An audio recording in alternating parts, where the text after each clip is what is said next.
अस्सलाम वालेकुम। आ चुके हैं हम नई रिएक्शन वीडियो के साथ।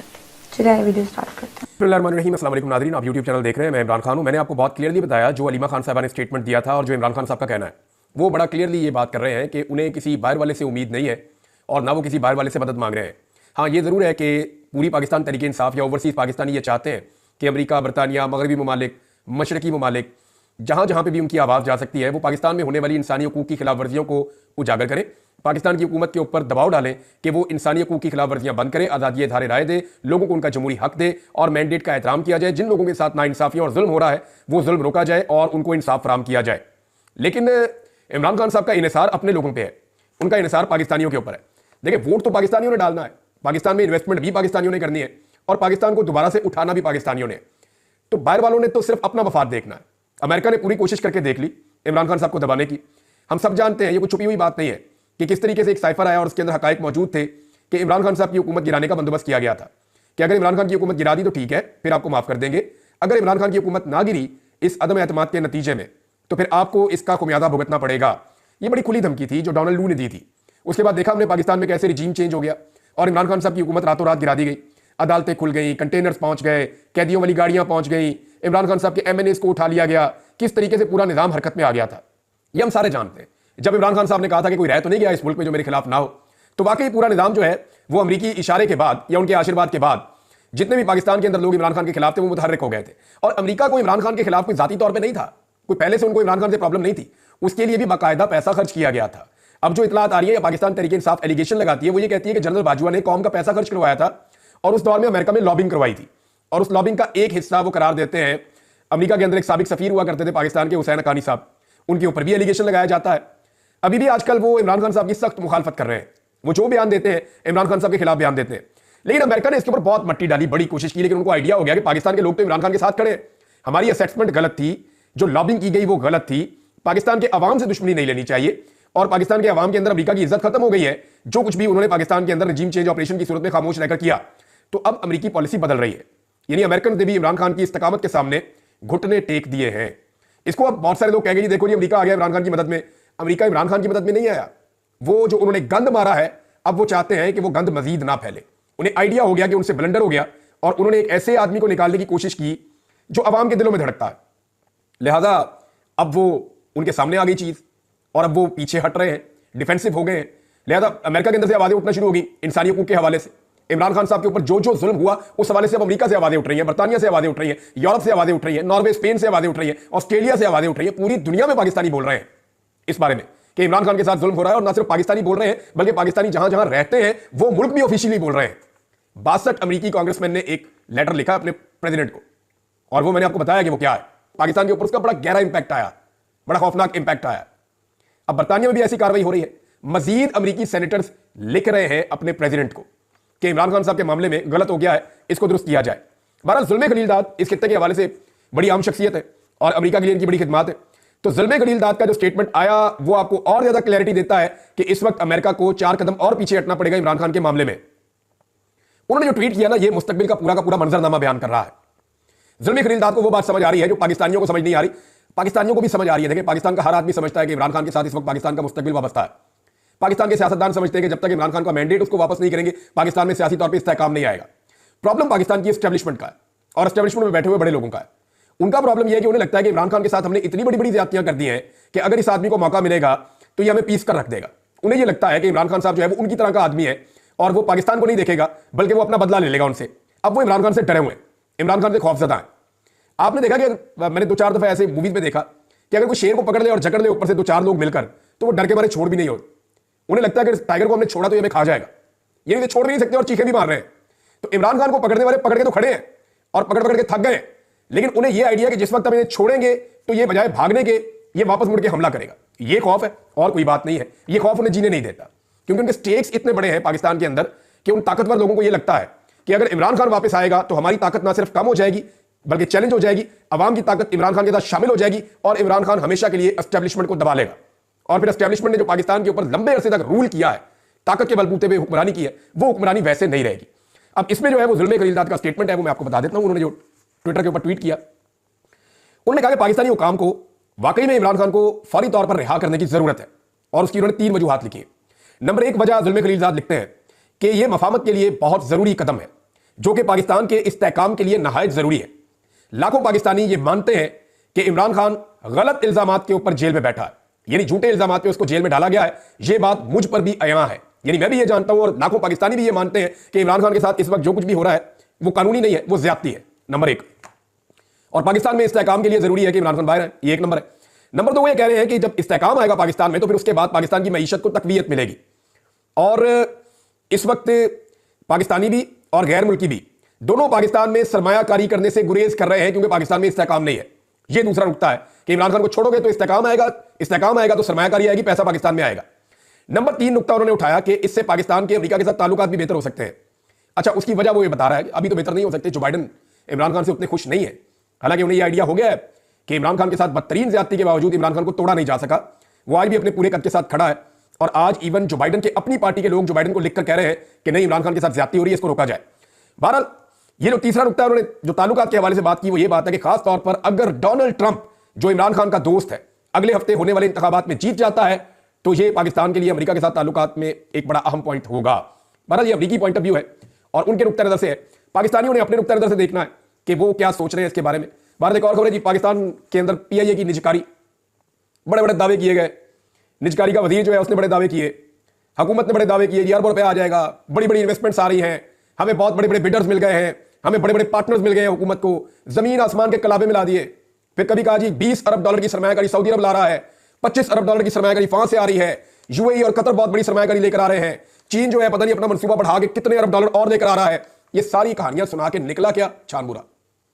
चंद मिलियन की सरमायाकारी भी होती है ना, वहां पे शहबाज शरीफ साहब खुद खड़े होकर एमओयू साइन करवा रहे होते हैं।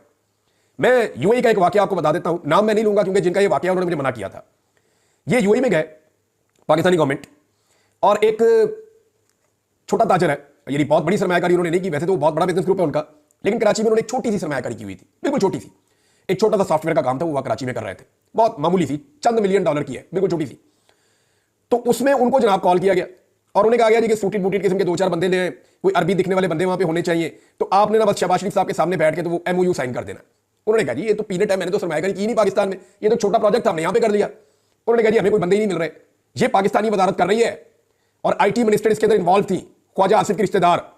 तो उन्होंने वहां पे रिक्वेस्ट की उन बिजनेसमैन से कि अल्लाह का आपको वास्ता है कि शहबाज शरीफ के सामने कोई तनकीद ना कीजिएगा, कोई ऐसी बात ना कीजिएगा, हमारी इज्जत आप रख ले, सिर्फ आप बैठे तकरीब में साइन करें, पीटीवी आपकी वीडियो बना देगा, हमने वहां पे चलानी है। मैं आपको रियल वाकया बता रहा हूं, ये इस हुकूमत की सूरत हाल है। तो कितने इन्होंने नारे लगाए, कितने दावे किए जी हमने जनाब सरमायाकारी पाकिस्तान में आ रही है, 50 साल की तारीख में सबसे लोएस्ट है इस वक्त सरमायाकारी। ये मुल्क नहीं चलना बगैर मैंडेट के। ये जितने तजुर्बाकार मिस्त्री लगे हुए ना, ये पाने उठा के रेंच पकड़ के, ये मुल्क ऐसे नहीं चलना। ताकत के बलबूते पे आप लोगों को चुप करवा सकते हैं, उनकी जुबानें बंद कर सकते हैं, उनकी जुबानें काट सकते हैं, उन्हें जेलों में बंद कर सकते हैं, उन्हें कैद खानों में, हुकूमत खानों में डाल सकते हैं, काल कोठरियों के अंदर रख सकते हैं, लेकिन आप पाकिस्तान की मईशत नहीं चला सकते। अगर पाकिस्तान सारे का सारा आपने चलाना है तो 25 करोड़ आदमियों को फिर आपको यरगवाल बनाना पड़ेगा। लोग नहीं मान रहे ना, मैंडेट ही नहीं है, लोगों ने वोट किसी और को डाला, लाके किसी और को बिठा दिया। अब वो शक्लें ही लोगों को पसंद नहीं है, लोग कहते हैं तो वो लोग ही नहीं, हमने जानते ही नहीं, इनको कहां से लाके आपने बिठा दिया। बहरहाल पीआईए की निजकारी की जनाब बड़ी कोशिश की गई, उसके अंदर 6 बिडर्स को फाइनल किया गया कि 6 कंपनियां जी ये पीआईए को खरीदेंगी। 1-2 कंपनियां अपनी भी वाकफ बीच में डाल दी। वो पता लगा जी कि कल शाम को बिडिंग थी 5 बजे, पाकिस्तान टेलीविजन लाइव दिखा रहा है, निजी टीवी चैनल्स को रोक दिया गया, तो सिर्फ एक कंपनी आई, और वो भी कंपनी ऐसी जिसको हुकूमत ने फेस सेविंग के लिए रखा हुआ था कि यार 2-4 कंपनियां अच्छा नहीं लगता, 2 कंपनियां अपनी डाल देते हैं। तो उनमें एक कंपनी जो है वो एक कंपनी आई, वो पाकिस्तानी है, मैं उन्हें जानता हूं अच्छी तरह। तो उनको मजबूर किया गया, वो पहुंच गए। तो उन्होंने जनाब पीआईए की कम से कम कीमत जो हुकूमत ने रखी हुई थी 85 अरब रुपए रखी हुई थी, उन्होंने 10 अरब डॉलर की कीमत लगाई। और 10 अरब डॉलर में भी उन्होंने किसी को वहां कहा, पता नहीं मजाक में कहा, ये क्या बात हुई कि जनाब हमारी सोसाइटी के जो प्लॉट है ना, उन प्लॉटों में एडजस्ट करवा दें ये कीमत भी। क्या ये हो सकता है? अब ये वहां पर रिपोर्ट हुई है चीज। मामला ये है कि 10 अरब डॉलर पीआईए के मिल रहे हैं, यानी ओने पोने भी कोई खरीदने को तैयार नहीं है। वो जो 5 कंपनियां नहीं आई ना, उनसे जब राब्ता किया गया तो उनमें से 3 ने कहा हुकूमत पे एतबार ही नहीं है, इस हुकूमत में, इस निजाम पे हमें भरोसा ही नहीं है, कोई पैसा खर्च करने को तैयार नहीं है। यही बात जुल्मी खरीदार समझा रहा है, लेकिन पाकिस्तानियों को तो समझ आ रही है। पाकिस्तान के जो कर्ता धर्ता बने हुए हैं या पाकिस्तानी एस्टेब्लिशमेंट है, उनको ये बात समझ नहीं आ रही। इससे पहले देर हो जाए, भाई समझ लो ये बात, फॉर गॉड सेक, ये मुल्क इधर ही रहना है, आपके बच्चों ने भी इस मुल्क में रहना है, यही भी हमने पलना है बढ़ना है, हमारा मुस्तकबिल इस मुल्क के साथ वाबस्ता है। नौकरियां तो खत्म हो जाएंगी एक दिन, जिंदगियां भी खत्म हो जाएंगी एक दिन, तो मुल्क के साथ कुछ अच्छा ही करके जाएं ताकि लोग आपको अच्छे अल्फाज में याद रखें। अब इस वक्त अवाम के साथ फड्डा डाला हुआ है कि नहीं जी हम जिसको बनाएंगे वही रहेगा। तो पीआईए का जनाब 10 अरब रुपए पीआईए का दिया जा रहा था। क्या कोई नई एयरलाइन अगर बनाए तो 10 अरब में बनती है यार? 10 अरब के अंदर तो एक न्यूज चैनल नहीं बनता। तो इतनी बड़ी पाकिस्तान एयरलाइन, वो 10 अरब रुपए उसकी बोली लगी है, और ये दावे कर रहे थे बहुत बड़े बड़े। फिटे मुंह वैसे इनके दावों के ऊपर हद हो गई है। इन्होंने क्या हाल कर दिया पाकिस्तान के इदारों का, और ट्रस्ट का ये लेवल है कि हुकूमत को पैसे देने के लिए कोई तैयार नहीं, कोई इस हुकूमत के साथ काम करने के लिए तैयार नहीं है। ये ट्रस्ट का एक बहुत बड़ा डेफिसिट है। पेट्रोल की कीमतें हुकूमत ने एक बार फिर बढ़ा दी हैं। जब ये कम करते हैं तो खबरें बड़ी शौक से चलाते हैं, जब ज्यादा करते हैं तो खामोशी से बढ़ा देते हैं। अब इस वक्त भी जो पेट्रोल है ना, मैं सिर्फ आपको ये इसलिए बता रहा हूं कि मुझे पता है कि हुकूमत की मजबूरियां हैं, यहीं से उन्होंने पैसे इकट्ठे करने और तो पैसे मिल नहीं रहे। पाकिस्तान में कारोबारी कोई नहीं हो रहा, पाकिस्तान के अंदर कारोबारी कोई नहीं हो रहा। जहां एक दिन में डीएचए की सैकड़ों फाइलें ट्रांसफर होती थी, वहां दोपहर तक 1 या 2 होती हैं। ये सिर्फ डीएचए नहीं है, बाकी सोसाइटियों का भी यही हाल है, काम ही नहीं हो रहा। हमारे एक दोस्त है कर्नल साहब, उन्होंने बताया जी हम हाथ पे हाथ रख के बैठे हुए, अब काम ही बंद हो गया, लोग काम कर नहीं रहे। लोगों ने जिद पकड़ लिया कि जनाब हमने पैसा निकालना ही नहीं है। जब पैसा निकलेगा, सर्कुलेट होगा, तो उसी में टैक्स जनरेट होगा ना, उसी के अंदर से आपको टैक्सेस मिलेंगे और चीजें मिलेंगी, पैसा मिलेगा। लोग खरीदो फरोख्त कर नहीं रहे, हालात यहां पे पहुंच गए हैं। अच्छा, अब मैं आपको ये बताता हूं कि पेट्रोल की कीमतों में दोबारा इजाफा किया, कोई ₹1.35 पेट्रोल और ₹3.85 डीजल की कीमत बढ़ा दी है। ये खबर मैं आपको इसलिए दे रहा हूं कि आलमी मंडी में इस वक्त जो पेट्रोलियम मसनूआत की कीमतें हैं वो $67 फी बैरल पे है, $67 फी बैरल पे। इमरान खान साहब के दौर में ये $125 फी बैरल के आसपास पहुंच गई थी कीमत। यानी इमरान खान के दौर में आलमी मंडी में तेल इससे दुगनी कीमत का था, और इमरान खान जो है वो उस वक्त भी $150 का पेट्रोल और डीजल इसके अंदर अंदर दे रहे थे। यानी इमरान खान साहब $125 फी बैरल खरीद के $150 फी लीटर के अंदर अंदर डीजल और पेट्रोल दे रहे थे। अब यहां पे आप देखेंगे 2.5 साल के अंदर इन साइंसदानों ने, जिन्होंने ₹70 लीटर पेट्रोल देना था, वो ₹60 तो ले भी ले रहे हैं पेट्रोल के ऊपर सिर्फ। यानी जब $125 या $115 आलमी मार्केट में फी बैरल कीमत होती थी ना, तो ये कहते थे हम ₹70 का बेच के मुनाफा कमाएंगे। और अब जब $67 फी बैरल है, तो ये कितने का बेच रहे हैं जनाब? इस वक्त भी जो कीमत है वो पाकिस्तान के अंदर ₹248 पेट्रोल और ₹255 डीजल की कीमत है। यानी इमरान खान के दौर से ₹100 महंगा बेच रहे हैं और उससे आधी कीमत में खरीद रहे हैं। ये फर्क है, सिर्फ मैंने आपको बताना था ताकि रिकॉर्ड के ऊपर आपके पास ये चीज रहे। अडियाला जेल में इमरान खान साहब के हवाले से नई खबरें आ रही हैं, दोबारा से सख्ती करने की कोशिश की जा रही है, और इस पे 2 स्टेटमेंट्स आए। मैं आपको दोनों स्टेटमेंट पढ़ के सुना देता हूं। एक तो सलमान अकरम राजा साहब के 2 स्टेटमेंट्स हैं, वो बहुत जरूरी हैं, और उनके अलावा एक स्टेटमेंट है उमर अयूब साहब का। उमर अयूब साहब ने जो स्टेटमेंट दिया, उन्होंने कहा कि अडियाला जेल में इमरान खान से मुलाकात की इजाजत नहीं दी गई। कहा गया कि हमें एक अंडरटेकिंग देना होगा, बयान अल्फी लिख कर दे कि सियासी गुफ्तगू नहीं करेंगे। और इमरान खान के साथ कौन सी गुफ्तगू करनी है भाई? सियासतदान है, सियासी गुफ्तगू ही करेगा ना भाई। नवाज शरीफ साहब तो बैठ के पूरी पॉलिटिकल मीटिंग्स करते थे जेल के अंदर, 15-15 सहाफियों को दोनों तरफ बैठा के, साथ इधर सामने मियां साहब के साथ मियां साहब के अपने बंदे भी, इरफान सिद्दीकी वगैरह, परवेज रशीद वगैरह, टका के वहां मुलाकातें करते थे। सियासतदानों की बकायदा महफिल होती थी वहां पे, पूरी कैबिनेट बैठती थी, बैठ के बातें करते थे। तो इमरान खान साहब ने नॉन पॉलिटिकल बात तो करनी नहीं, पॉलिटिशियन पॉलिटिकल बात करेंगे वो। तो उन्होंने कहा कि सियासी गुफ्तगू नहीं करेंगे। जब मैं जिम्मेदारान का नाम लेता हूं तो मीडिया मालकान की टांगें कांपती हैं, टांगों में सांस डालें और मुल्क के लिए खड़े हो जाएं। ये जनाब उमर अयूब साहब ने क्लियरली बात की है। अब सलमान अकरम राजा साहब ने कहा कि अब ये 27वीं तरमीम के जरिए फौजी अदालतों का क्याम चाहते हैं ताकि बंद कमरों में आपको और मुझे सजाएं दी जा सके। हम इसके खिलाफ अवाम में जा रहे हैं, ये हमारी शराफत का मामला है। हम बारहा एस्टेब्लिशमेंट को कह चुके हैं और आज भी कहते हैं कि पाकिस्तान की बड़ी सियासी हकीकत को मसलने की कोशिश ना करें, आप नाकाम होंगे। इस इलेक्शन के नताइज को अदालतों से ठीक होने दें। ये जनाब सलमान अकरम राजा साहब का स्टेटमेंट है। एक चीज आपको बताता हूं, हमारे एक सहाफी है सीनियर नादर बलोच साहब, वो जाकर मिले हैं मुस्तफीन साहब को, वो वकील जिन्होंने कादी फायद ईसा साहब पे थोड़ी सी तनकीद कर दी थी। आपको पता उन्होंने क्या बताया? जो उन्होंने बताया ना, अगर आप वो पढ़े तो आप लड़स जाएंगे। वो बता रहे वो पहचान नहीं पा रहे सही तरह, इतना उन पर टॉर्चर हुआ है, वो बात नहीं सही तरह कर पा रहे।